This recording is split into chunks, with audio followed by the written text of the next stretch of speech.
ওই ময়দানেতে যেতে তোমাকে হবে, প্রয়োজনে সব রক্তটুকু জমিনেই ঢেলে দেবে। লড়াইয়ের ওই ময়দানেতে যেতে তোমাকে হবে, প্রয়োজনে সব রক্তটুকু জমিনেই ঢেলে দেবে। তবুও তোমায় লড়তেই হবে, মানিবে না পরাজয়।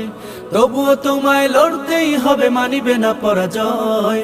বিপ্লব মানে জীবন দেয়া বসে থাকা নয়, সে কোনো দিন আসবে না রে করো যদি ভয়। বিপ্লব মানে জীবন দেয়া বসে থাকা নয়, সে কোনো দিন আসবে না রে করো যদি ভয়। কোথা থেকে কোন ভিনদেশী শকুন আমার দেশে এসে সেবার নামে বসলো জুড়ে মীর জাফরের বেশে। কোথা থেকে কোন ভিনদেশী শকুন আমার দেশে এসে সেবার নামে বসলো জুড়ে মীর জাফরের বেশে। ওদের করতে নাস্তানাবুদ হতে হবে নির্ভয়, ওদের